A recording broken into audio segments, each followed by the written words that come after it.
dream about you.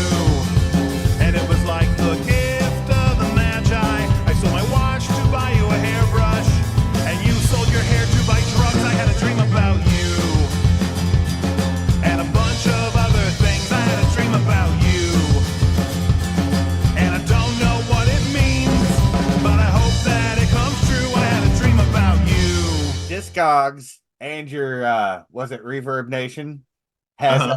has a nice long spiel posted up about your history on Oh, there. does it still the old one? Yeah, I'm Yeah. assuming it had to have been around 2011 when it was posted because it said something about Zero Youth Records, Yep. new album, blah blah blah. Give me that spiel. How'd you first get into music? How did I first get into music? Well, I grew up in St. Louis. My dad was a musical guy. He was I don't know if he, I'm always confused about this story. He was either just buddies with the Ozark Mountain Daredevils when they were starting, or he hung out with them and did, stage work and hauled things around or something. There's some relation. And so I grew up listening to Chicken Train over and over again on car trips, and we listened to a lot of Who.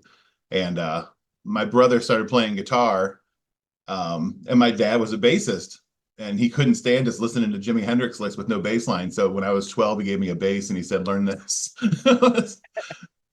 Like I kind of wanted to play guitar, and he was just like, "No, no, no, you need a bass. We need a low end in the house." And so I started off with that, and then that was the year Nirvana broke, and I was just walking around, and I heard one of my friends humming a Nirvana song, and I was like, "Oh, I love that." He's like, "Yeah, I can play it on guitar," and I said, "I can play it on bass," and we just started a band. So I was 12 or 13, and we started doing Nirvana covers, and then through researching that band, we found punk rock. And we started listening to Meatmen and Flipper and just anything we can get our hands on. There was always punk CDs in the dollar bins at the record stores. So we get these compilations and just be like, okay, we're gonna learn some Husker Du and some Black Flag and some Dead Kennedys. And by the time I was 14, I was in a hardcore metal band basically that covered everything from Nirvana to Dead Milkmen, and Butt Trumpet and like all these weird bands. We would just be like, yeah, hey, Oh, I can't believe you just dropped the butt trumpet. yeah, no, if it made me laugh and also made me want to punch walls, that was my style of music at the time. I mean, I can I don't know what kind of message he's trying to get out with dead dogs. I don't know if it's like angsty because he's upset about the dogs, Right? or how did they even get there? I never found out, but No they're in his idea. garage. Yeah. And like, yeah, and while everybody else was like having favorite bands and learning them, I was just collecting songs. So I never learned anything about the bands, which I'm sure is a good thing because once I started looking into like especially the Meatmen, who they were a big influence on me, and then I was like, oh, these guys are actually terrible. Okay. No offense to the Meatmen fans out there. I just that wow, he said some things. Yeah. Um, yeah, so I just and then I was always writing little stupid song ideas and jotting things down. So the cover band turned into an originals band. Um, and I've not gone 6 months without being in a band since then. No, not 6 months at all. That's Yeah. a, since 13, 14. Since 13 or 14. Yeah, I've been, counting solo projects and recording and stuff like that. Like I have just been making music for 30 years and I can't stop. It's kind of an When I'm obsession. working on my engine, I'm hanging out in sleazy bars. I get real drunk, I lose control, and I talk about chicks and cars. I get real drunk, I lose control, and I talk about chicks and cars. Chicks and cars, chicks and cars, chicks and cars, chicks and cars, chicks and cars, chicks and cars, chicks and cars, chicks and cars, chicks and cars, chicks and cars, chicks and cars, chicks and kick and cars. So when did it turn Angry Panda? Angry Panda was I played my first solo show with just some stupid comedy songs I've been writing at like my senior year battle of the bands. So I was in a jazz blues band and a hardcore punk band, and then I also did a solo band. So I was in three bands at my battle of the bands. So which one of you won? None of us, surprisingly. I know. Did, Yeah. did F somebody Punk didn't win. The Basement Blues Band, who eventually became the Seven Chat Screamers, the rockabilly band from St. Louis, Yeah, we transitioned after that summer. We were like, you know what, maybe we should go to blues. And then I said, you know what, maybe I should leave St. Louis. So I came down to Springfield to get a music degree and didn't have a band. So I just started playing my own stuff and recording on a 4-track. And I had 2 or 3 years worth of stuff. Uh, I aligned with We Rock Records at that time. I met Jason and Justin at the Magic Bean, and we played a bunch of shows together. And kind of my quirky, what I thought was just novelty acoustic stuff turned out to be kind of folk punk, which I didn't even know was a genre at the time, but everybody started calling me folk punk. So I started getting in these punk shows and decided to put out an album. And I was 100%, I love compilation albums. And so I was going to make a fake compilation album. I had like 16 or 17 band names and was going to put out this weird random collection of songs that was like half me playing with a Casio keyboard and full bands of instruments I didn't know how to play. And I was in my dorm room. I really like pandas from Tekken. So I've got a panda tattoo over here. And my roommate walks in and he sees me up doing stuff for the album. He's like, you know what's weird about you is you're like a panda, but you're like a really angry panda. And I just dragged all my files right to the trash. And I was like, that's it. That's the band name. I'm Angry Panda now. And it went over well. I mean, it was a good time. It was a couple years before even Kung Fu Panda came out. I was it was people got the juxtaposition, like they knew what they were getting when they came to see me. And when they see this 300-pound guy on stage playing acoustic guitar, they're like, yeah, okay, he's mad, but he's cute. We get it. All right. So, how do you feel about the appropriation of said name for not only some guy who makes YouTube channels for Civilization 3, but Yeah. also Car someone Club. who just got a new just got his Kickstarter funded the other day with his Angry Panda multi-tool out of Australia. Oh, I didn't know that. There was a Car Club too. There was another band called Angry Panda that released around the same time as I did. I think their stuff came out around 2004, and I came out in 01. Right. And they would always message me and be like, "Hey, you want to stop using that name?" And I was like, "You can sue me if you want to, but as far as I'm concerned, we can just be ambiguous, and nobody will ever know." So, And then I, the whole series of videos on the internet where some guy in a panda suit was really angry up in uh an office. I saw that too. Yeah. No, and that was kind of one of the reasons I pivoted away from that around 2013. It was just there was too much panda stuff. And as I was getting to learn more and more about the internet, I was like, there's no way people are going to find me anymore. So, This My girlfriend's dog's on antibiotics for his swollen anal glands. He was scratching at his ass and howling at the floor, so they took him to a veterinarian.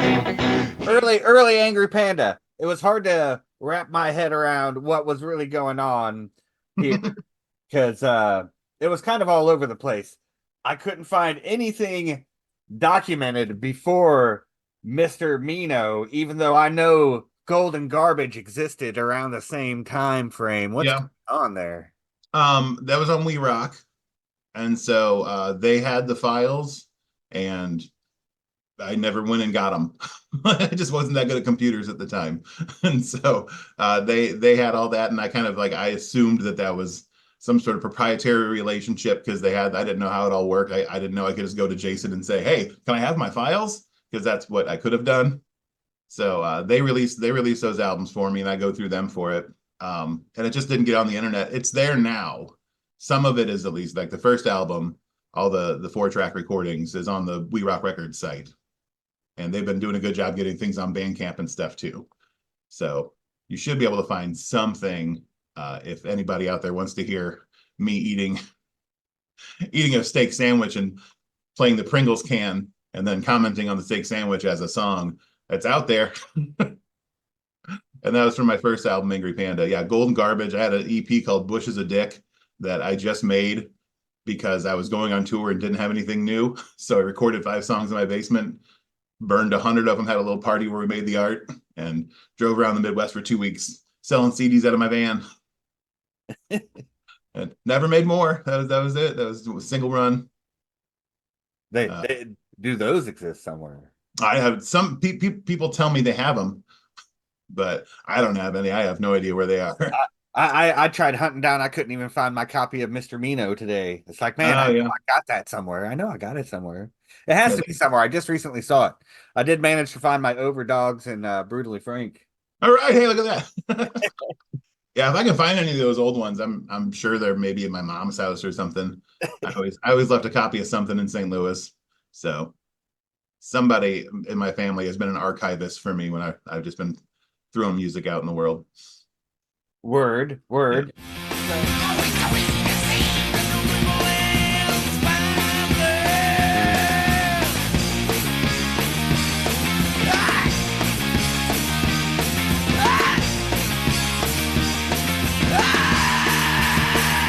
Around this same time, you were in another project, early 2000s, Walnut Street Gang. Ah, yeah, Walnut Street Gang. Were you on their first release, Shock and Awe? Yeah, yep. That was our baby. 2003?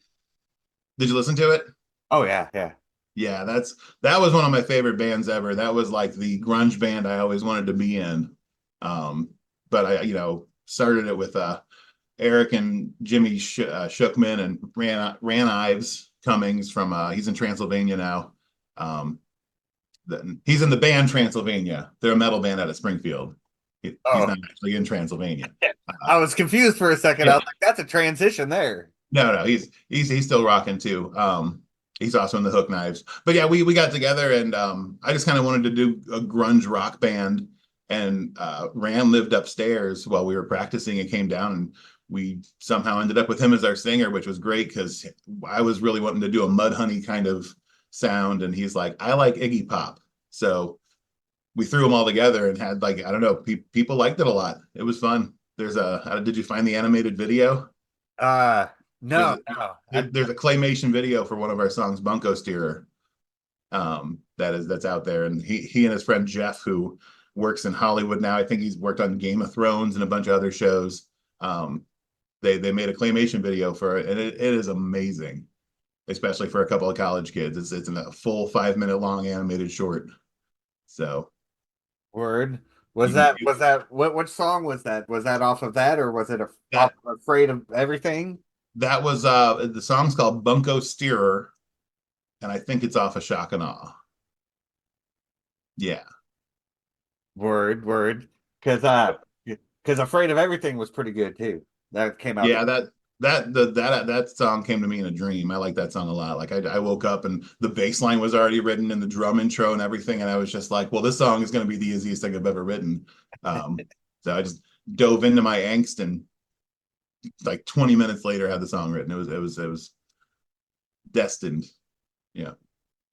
Word, word. And I do think I still got a copy of Christmas Evil about. That was, yeah. The Christmas Evil story, that one's real. I was 10 years old and really wanted Micro Machines. And so that song is just the journey of me being a spoiled brat, which really went well with the aesthetic of our band. The funniest thing about that band is like we had theater kids and IT guys, and I was an elementary school teacher. And at the time I was graduating with German, and then I became a teacher throughout that band.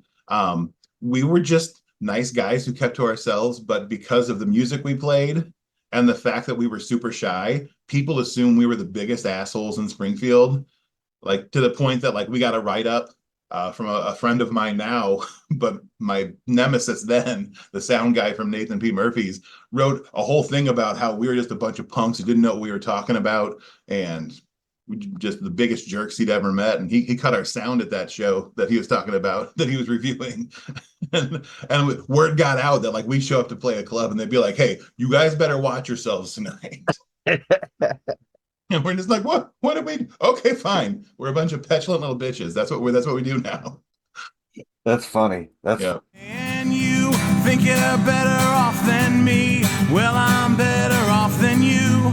We both live the exact same life, and we want the same things too. We just keep going around like a couple of grade school rivals. Well, this sucks. When will we grow up? So yeah, tell me about Mr. Mino. I fucking love that shit. I had bought a copy of that, and I think I got that and Golden Garbage both at the same time. Because Mr. Mino. I'll start with that one because the Golden Garbage is less interesting. I always wanted a band, like since I came to Springfield, I wanted to find something, but I could never like get schedules to stick, and I was always working two jobs and stuff too, and going to school. So I went in to record an EP up at the studio down on South Street, which is a Lou Whitney studio, and recorded my album there.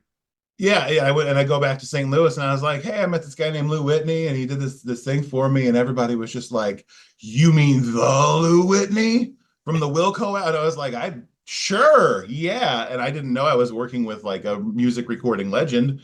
I just thought he was the guy that people went to for $50 an hour. But when I made that single, he was like, you're like a funny Bob Dylan. You just come back and record whenever you want to. And I took him up on that, and I was like, how far can I go with this? And he let me record for like sometimes free, sometimes whatever I could afford. That whole album was just made with the charity of Lou and how much he liked my songs. And so I was able to pull in people. Like I got Jimmy from the Street Gang and my friend JR Top from Booyah Dad and Pilot Whale, Sweetwater Abilene. And I just collected musicians. Donnie Kraft, who's an 83 Skidoo, like everybody came in and did a part. And so I finally had a band for once, and that was like should have cost thousands of dollars to make apparently, but I ended up with half the tracks. There's a couple on there you can tell I did on the 4-track, and then the studio tracks. Oh, Scapegoat! I can't even cover that. I can't play. It's like covering my own song. I don't know how that song turned out so good, but there's accordions in it. Why? I don't have an accordion. Do you even know an accordion player now? I mean, I can kind of make it happen. I played the parts, but I didn't have an accordion. So I had a beat up old accordion that I couldn't play, and that was it. And so yeah, I'm like, just it was nice. It was a definitely all of my friends on one album project, which I really like to listen to because it's not like everything else is just me. There's so much Timmy infused in it, and when I listen to that, it's like going back and visiting friends. Word. When you shoved your love aside, I stood above our loving pride. I threw away the peace, dear, but the rest of supper's in the freezer. So you should lick And then yeah, Golden Garbage. That was I was married at the time, and my wife went on vacation to see her sister, and I said, I'm gonna make an album.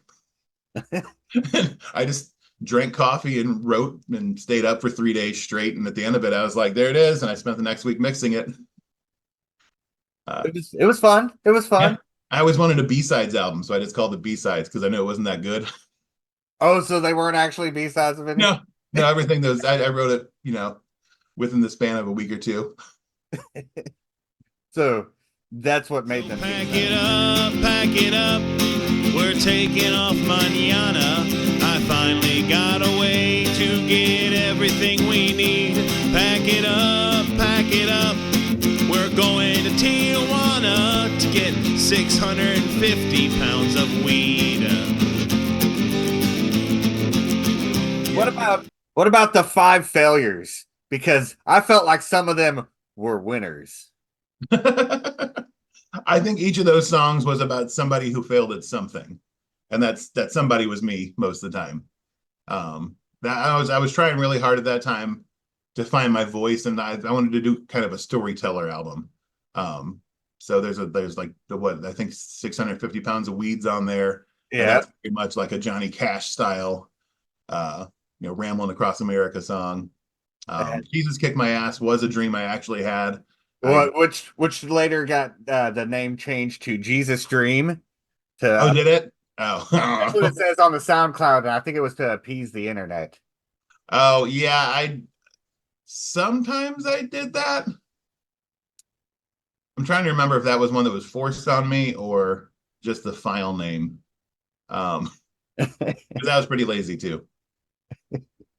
If we get further into the catalog, I had CD Baby change a track name for me, and that kind of ruined it for me, but we'll get there.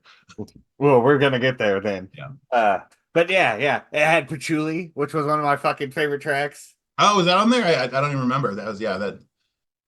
Yeah, that one was on there. That one was I on. still I still play that. You'll have to come see me in a bar for that one. The band doesn't know it. Yeah. Um, I have a distinct memory of being at a party with Danny Wilhite in Springfield. It was like a block away from his house. Uh-huh. And apparently it was at some hippie's house and I didn't realize. And I am really off put by the smell of patchouli. Like I'm on the spectrum and there's something about that. It's too strong and it sets me off. Uh-huh. Right. And I'm just sitting on the couch, being my awkward, lonely self while there was a party going on all about me. And some dude pops in the door with something in his hand and shoves it right in my face. He's like, check this freshly picked patchouli out, and shoves this right in my fucking face. Oh Like, no. I guess it was growing outside and he had just picked it. And I was the first person he saw. He's like, oh, this smells great here. And Uh-huh. like, I smelled it the next day. I was like, how dare you? I went off on the dude. Apparently it was his house, his party, but like I threw a big old fit and I was like, you can't just do Yeah, that to somebody. you can't just patchouli them. Yeah. Here's some educational material, and you just hand them my CD. Yeah. Yeah, that would have saved everything. Had he only saw you live first, he would have known. Right? Yeah. It's not for everybody. That's what the song's about. Live your life the way you want, but be considerate. Another funny story, right? I was at a Primus show in St. Louis. This Primus show, I'm gonna show this off. Ooh. Oh. Right. On May 29th, 2011. I was outside of that Primus show trying to get in. Oh, yeah, I was in there. I tried to walk around the back and pretend I was staff. It didn't work, did it? No. Oh, that's a little sad. But I was in there and I was standing next to these hippies that were smoking pinch hits, right?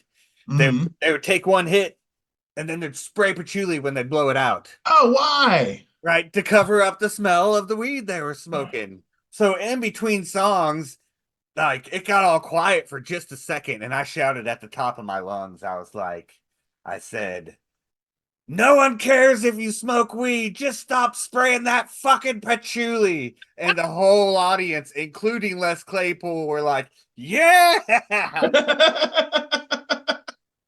It was one of the greatest moments of my life. That's fantastic. But I digress. Yeah, Let's get back into this.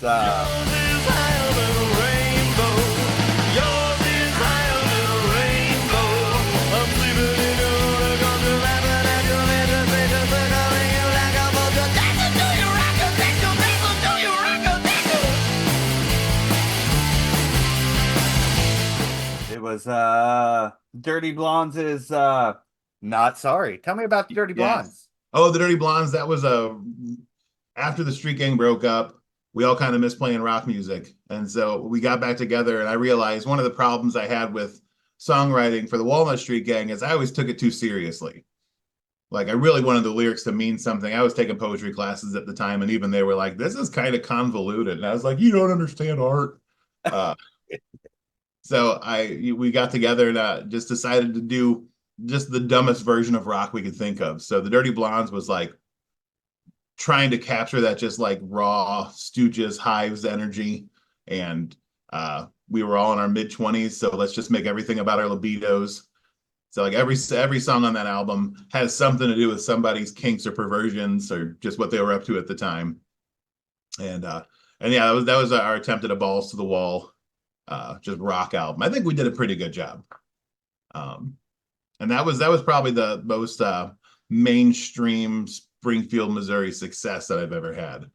Like we were at that time, we were selling out shows at downtown and getting asked to play. Like we go to St. Louis and fill clubs up there too and stuff. And so that was a fun ride. I'd lost some weight, so we all looked nice and handsome. Some trimmed late 20s, looking like they're in their teens boys. And yeah, we just rock and rolled all night and partied every day for a while with that band. So I had fun. Those were some good songs to write. Word, word. Clouds on the horizon sure does look like rain.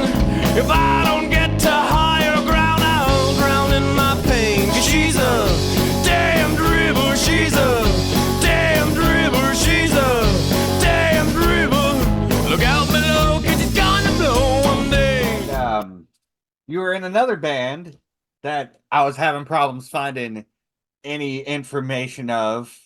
I mean, the Disappointments. The Disappointments. Was it a disappointment when you found out that you were number 7 on the Discogs as the name Disappointments, and that's what kind of made it difficult to find? No, that makes sense. That was my friend Drew. He was another solo acoustic guy who was really he's an amazing guitarist and hilarious songwriter who works a lot more blue than I do. And so even he's a little embarrassed by some of the things he put on that album. But he wrote these nice jazzy numbers, and I'd always kind of tool around playing drums. Like I had a drum kit in my basement, and I would go see him play, and I couldn't stop writing little drum parts. So one day after I watched him do an hour or two set, I walked up and I was like, "I'm your drummer now. You're gonna come over and I'm gonna play drums for you because I can't listen to you play anywhere without drums." And so I just kind of kidnapped him, and then we got our friend Nathan to come in and play bass. That was fun. I had my first drum solo in that band. Like I'd done some cover projects before on the drums, but I never really dove into it. But like I was a bit of a drummer in a jazz punk band. Well, that's fun. That's Yeah. fun. I wasn't able to find much. Just a Mono Americano Records sampler. Yeah. Release number 4, which I was only able to find release number 4 and 5, which was Hey Mr. Mino, which I'm confused about the chronological order there. That was Mono Americano was based off of me taking a trip to the zoo with all my music friends and seeing the Spanish name for the squirrel monkey was Mono Americano. And I said, that sounds like a record label. I will start a record label. And so I don't know what actually you're supposed to do to start a record label. I just started putting Mono Americano on everything and made a little logo with a monkey on it with a squirrel tail. And then we would have showcases where like all the bands I was in or my friends' bands would just play together. And so that was 2007, 2008. Just really kind of eating up the scene. That's what we go to St. Louis on is I'd be like, hey, I've got 3 bands. They're all different styles, plus an acoustic guy. And they were all my bands. But people were still like, for that much music, here's $500 for the night, and we'd split it between 5 guys. That's a good day. That is a good day. Yeah, it is a good day. But yeah, I could only find the sampler for. We've got an album that never went digital, so I'll send you Meet the Disappointments, MEAT. That sounds delicious. Yeah. You can get a leather jacket and a new exploited patch. Get all the words to Blitzkrieg Bop tattooed across your ass. You can give yourself a mohawk, let the blade give you a rash. You can outpunk me, but you'll never be as punk as Johnny Cash. And then after that, your next release was on Zero Youth Hover Bikes. Was that your next? Yeah, that tracks. That was another. I went back into the studio for that one. That was when the guitar player from the Walnut Street Gang, Eric, got along with Lou so well at the studio that he became an apprentice and then an engineer. And now he actually runs the studio. Lou passed a couple of years ago, and Eric inherited it. So, R.I.P. Lou Whitney, but the studio's in good hands. And so Eric and Lou tag teamed on that one to help me record that. I believe Eric started apprenticing there when I was recording there in 2005. Oh yeah, you got to work with him. I believe that's when he first started popping up in there all the time. Mm-hmm. Yep, that tracks. But yeah, Hover Bikes. That was I think that's the first album where I feel like I found my voice. Like that is a solid album sung by one guy who has the same mindset across the whole album. Like most of my albums, there's I don't even like I own them. I wrote them. But a lot of it was just me experimenting with like, do I like writing country songs? I don't like writing country songs that much. They were fun because it was a different way. I could do punk rock lyrics on country music, and that's kind of fun. But so Hover Bikes was my first like, I got this album. And I'm happy with that one. Like the patchouli, the way that came out was great. I think you mentioned Dan Wilhite, and that was a name I had forgotten. But if you listen to Nobody Knows You When You're Down and Out of Weed, that is about that house you were talking about where the parties happened. So just one day he walked by and kind of like put his hand, like he brushed one of my ribs with his finger. Is like, "Hey, we're having a party, come." And I was like, "No." And then everybody else left, and I was like, "Okay." That's not because of anything personal. I was just like, I didn't go to parties and stuff. That wasn't my thing. I go home and play video games. So I followed him to a party, and it was just a bunch of people sitting around smoking weed. And I was like, yeah, okay. Yeah, so that sounds like something Danny Wilhite would do too. A little rib brush there. Yeah. That's how the song starts. And then that wasn't just his party. I don't want to give him too much credit. That was an amalgamation of every awkward party I went to. I don't know if it's social anxiety or side. My doctor says I'm probably on the spectrum, but it costs money to test that stuff. I don't have money, so I don't last long at parties or bars where I'm not playing shows. I'll sit in the corner, and then it's an Irish exit every time. So that's what happened to every party I ever went to, and that's what that song's about. Word.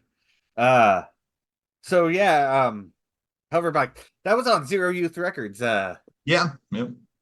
With Mohawk Matt, who I haven't seen in forever. Yeah, I haven't either. He's kind of disappeared. But he did a lot of work getting the punk shows going in Springfield, and I think a lot of bands owe him some credit. So I'll throw a shout out to Mohawk Matt wherever you are. Thanks for all the work you did, and literally can't get a hold of the guy now. Don't know where he is. Yeah, he really helped foster a scene over there, though. Yeah. I'll bring the Scrabble if you bring the speed. We'll play till our fingers and noses both bleed. I'm swapping tiles and you're chopping lines. We're both crossing words, going out of our minds. So then there was a little break. It appears in your release of things via tracking on the internet. Your next release was just a self-titled. You were just as a solo artist. You went as Timmy Miano for Nerd Heart. Yeah, I played my last Angry Panda show in 2013, and that was opening up for Afro Man. It was a really good show, and then I put it to bed because, like I said, the name, it was too many Angry Pandas, and I wasn't really angry anymore, and I wasn't feeling cute at all. So the panda thing wasn't even sticking. So I kind of it was around the same time I got divorced. So that album Nerd Heart, like I started writing an album. I was ready to write an album. I recorded some songs with Matt around 2012, and then just got sad for 2 years. And I couldn't couldn't finish the funny songs. So I was just like, well, I guess screw it. I'm going to write some sad songs and see how that goes. And Nerd Heart is what came out of that, where I made it more of a concept album for like, ha, ha, ha, we're all silly, Bill. Oh, shit, the bottom fell out. So it's 3 or 4 funny songs and a heartbreak song, and then it dips, and then it kind of comes back at the end. And that's the Star Wars song at the end of that album that I was getting into internet culture and trying really hard to be better about digital stuff. Like that album never had a physical CD. It was all digital. I was ready for the future. Yeah, the Hoverbikes was all about that. We are in the future. I wanted to make it happen. So I thought I would hijack the SEO from the upcoming Star Wars movie that hadn't even been talked about yet, hadn't been released. I just wanted to write, I was going to call it Episode 7. That was the name of the song. So when people started Googling Episode 7, I already have Episode 7 in my SEO bucket. So search engines would know. Timmy Miano's the Episode 7 guy. I guess that they already had the copyright bought, because when I submitted the track names, it came back digitally EP period the number 7. The thing that nobody's going to be Googling. So I didn't steal any money from George Lucas. That was the whole point of that song, and to address heartache and sci-fi and stuff. But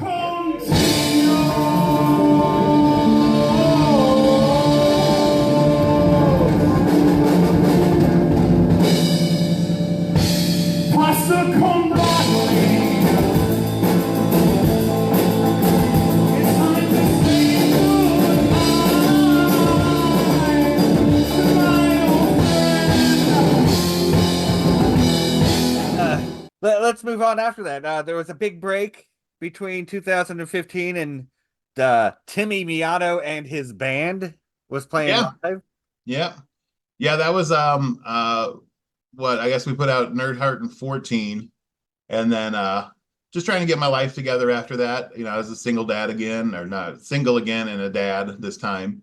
And so I made a whole new batch of friends, and turns out people in their 30s really liked what I was spitting out. So I got a younger band. They were a lot more energized, and they convinced me to, get out in public again and start playing some shows, and volunteered to play drums and bass. So Corey King, Robert Bailey from Robert Bailey and the Springfield Famous, Corey from Corey King and a bunch of assholes. Now they're Nicolas Cage match.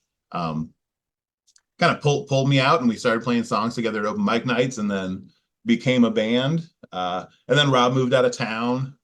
Everybody got, kind of went our separate ways. And then lucky for me, right around I guess around the pandemic time, Corey bought a very expensive bass, and he messaged me a picture of his nice Rickenbacker. I don't know if it was, he probably got it really cheap because he's a good discount guy, but he got a Rickenbacker, and it was real pretty, like Scott Pilgrim-esque kind of aesthetic. And he texted me, he said, "Hey, if I don't have a reason to play this, Megan says I have to send it back." So so we started playing music again together, and found a different drummer. And yeah, it just started coming together. Like the songs finally had a real life. I'd come 10 years on from, my last big songwriting stint, and I had some new things to say. And so yeah, it's I'm trying to, like, all the tracks, they're I think they're all new songs, as far as, like, I started writing them around 2015 and finally perfected them. My songwriting process, I say new, it takes me 5 years to write a song usually. Like, that's why I was so excited about Afraid of Everything, like I mentioned earlier, because, like, it just came to me, and most of the time it's a process. That song, Never Been Better, on that album, on Ride or Die. I started writing that when Obama was elected. And so I could never find the hook. Like, I knew like life is terrible all the time and always has been. And that's the whole point of the song, is like, you might be having a hard day, but also, have you seen this place? It's terrible out there. So that's what I wanted to get at, was like, have some perspective, but it always seems so pedantic, and I couldn't, like, find a fun hook. And then I was at work one day, and Rob, our drummer, had posted something about the new Star Wars movie, and shared a post of him sharing something about a new Star Wars movie, where he had shared a post. It was like 10 years of Facebook posts about the same thing happening over and over again. And I was like, that's it. That's the bridge. So I, like, ran home from work on my lunch break, finished writing the song I've been working on for 12 years, and speedily ran to the band, and it became one of my favorite songs. Word. And if people are really into demos, they should check out your SoundCloud, because you can see the progression of some of the songs. Yeah. Well, that's I'm gonna say it's a Buddhist thing, and it's definitely not anxiety ridden. If I write a song I think someone needs to hear, there's a good chance I'm gonna die at any moment. So I always put out the worst versions of my songs, like the first cut. I need it to be out there. Yeah. Because if I get hit by a bus tomorrow. Yeah. Some people like the rough cut demos. Yeah, well, I always did too. And so, like, I'm not afraid to put out a bad version of it, what's going to be a good song. But even, like, if you go back to my YouTube channel, there is a version of Never Been Better. I don't even know what it's called. It's called demo version. But, like, you can see I'm so giddy because I had just, like, finally finished the song. And, like, I put this on YouTube before the space station falls out of the sky and kills me on the way to work. All right. I'm binge watching, binge drinking, binge living, take it all at once. I'm binging all my binges. Can I fit another binge in before I'm done? So yeah, Ride or Die did come out pretty fucking awesome. Like, and what made how'd you decide to name the band The Constant Distractions? That is my philosophy for dealing with depression and anxiety. So I hear mixed reviews on whether it's healthy or not, but again, I've been a couple therapists and counselors, and some people say, hey, as long as you're making it through the day, you're fine. So that's how how I've always addressed when drugs weren't available, prescribed kinds, and support systems were down. If I was having some negative thoughts, I'm a guy who loves to play, and so I can always find something to distract myself. And so, like, for years, if I started getting too sad about something, I'd be like, constant distractions. Come on, where am I? And I'd go off to a park, or I'd whip out a new video game, or just opening Dark Souls. There's three weeks of not being sad because I got to beat that dog with a sword in his mouth. And so, Did you beat him? oh yeah, just pattern recognition. Go for the back left leg. That's if you play Dark Souls, go for the back left leg. Right. Every boss. These are things that games like fucking Mike Tyson's Punch Out, or like the very last level of Sonic the Hedgehog 2. Yeah. You just learn it. You do it over and over again. There's no way to beat it the first time. You have to struggle and die over and over again until you figured out the pattern, and then you're good. And while you're doing that, you're not thinking about any atrocities going on in the world. You're not reading Twitter and trying to keep up with how just everything is. So yeah, we were workshopping band names, and we all had our lists and stuff. And I went through a little rough patch, and I came back out thinking constant distractions. And I was like, oh, you know what? The best one I have right now is this damn band. So, and even if, through lineup changes and everything, the band can always be called the constant distractions, because that's where I'm going to be going from a happy place. So the constant distractions is just, it's my coping mechanism, and it's my little cloud where I don't have to worry about anything. And we have a new drummer now. Our old drummer, Drew, dropped out. And so we have Cameron Steele, who is also in Shape Eater. There's a lot of band members sharing in Springfield. If you haven't picked up on that, you were here for it. Yeah. I've noticed some things. Like, yeah. I believe Mike drummed for a couple bands. Yeah, a couple. Yeah. And so yeah, Cameron's on now, and he's killing it. So we're back out there again playing live shows, and working on, now that we've got him all up to speed on everything, plus a bunch of old songs that I hadn't even considered playing that he's perfect for. We're going to be working on the new album this year, and hopefully next year have something recorded. Word. So when you need to fill the set list, do you reach back on some of this ancient source material? Yes, I do. Yeah. So that won't be happening. We have a good hour and a half now as the full band. So when we play up in Raleigh-esque For the hooligans, get down. For hooligans, yeah. When we play the car show with Brutally Frank and the Rockets, so excited. We got full band set, but if we ever need to fill time, I'll start playing the Star Wars song, and the band knows they do the intro, they walk off stage, and then when I call them back, they come back. What, you haven't made them learn everything yet? That's part of my once again, I'm going to die someday and need good versions of everything. So the plan for the next couple of years is to have new recordings of all the old songs. And I've talked to, they're all on board, but we need to find some time for that. The back catalog going to be released as one big giant vinyl set. Basically, yeah, I'm T-Swifting it. I'm reclaiming it, because I don't like I said, I don't know how to get a hold of Matt. Matt, if you're out there, get a hold of me. I don't know how to get even access to my Spotify account for Nerd Heart. And so it's kind of hard to market all of that and know how it's going. So I'm just going to recollect everything and put it back out in the wild and say, all right, new generation, here's better recordings of things that, I'll be making some different choices. I'll change some lyrics up a little bit. I'll stand by anything I said that offended somebody and I meant to offend them. That's staying in.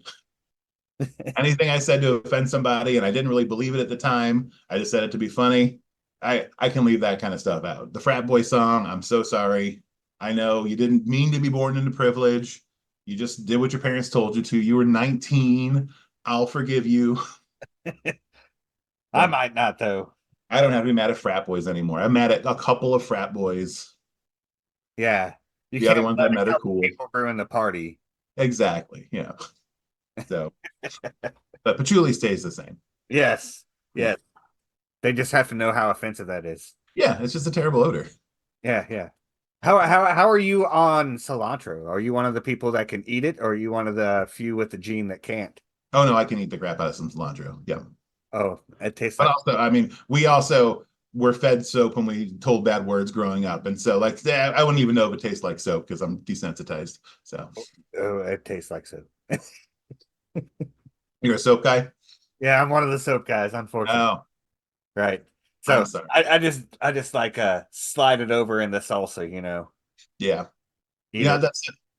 that reminds me of the best reaction that I ever had to somebody said, "Do you like Led Zeppelin?" My old roommate Mike, and I was like, "No." And I was ready for him to come at me with like "Oh, but they're so mystical and they've got so much good music." And he just goes, "I'm sad. That's too bad." And that's how I feel about cilantro. I'm sorry, you're missing out. It's okay. It's Yeah. okay. Right. If you knew how much it tasted like soap to me, you'd be Yeah, like, yeah. That's how Led Zeppelin sounds to me. It's just now see, that makes me a little sad because yeah, yeah. Zeppelin. No, I can't do it. There's stuff I can't do. You know, I Yeah. can't do Janis Joplin. Yeah, yeah. Yeah, I can see that. Like when she hits some of them notes, I just can't do it. I can't do it. Right. And there's a whole bunch of yacht rock that I just can't get behind, you know. Yeah. I don't Like know. and I can do like early things that like proto yacht rock. Hmm. I can do some Like proto yacht rock. like who? No, not the who's not No, wait. they're more like they're Can you almost give me an example of what you're talking of? well, things like okay, so like I almost want to say it almost goes back to some of the lighter Beatles songs paved the way, but when you're getting into like some Motown, right? Hmm. There's a lot of pre proto yacht rock about to happen, I right? can hear it. Yeah, yeah. Like yeah, But Hall and Oates, you draw the line. yeah, can't do it. Can't do it. Okay. Yeah, I don't know if you've heard my pontoon boat song, but ever since I was a kid, I remember going out 8 or 9 years old to my Uncle Fred's house out in the lake, Lake Tishomingo. I don't even know where that place is. I think the mafia built it. I don't know. There was some hidden lake where all my Italian relatives went.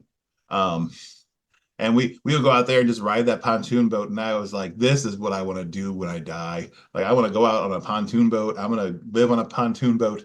And so I've got a song. I don't think it's made it to a recording. Has pontoon boats made it to any recordings? I don't think it has. I'm not recalling. Maybe. I don't know. I have to re-review everything. I think Like that one it got left off because I wasn't comfortable. I wasn't ready. There was a couple rhymes I hadn't worked out for the album, and then we just kind of forgot about it. Um, you have yet to reveal your dream of pontooning. yeah, yeah, yeah. But the biggest line is when I get sick of it all and I want to leave it all behind, uh, when the pressures of my life are too much for my mind, I'm selling everything I can get my hands on and going to a place where I don't have to have my pants on. It's pontoon boat.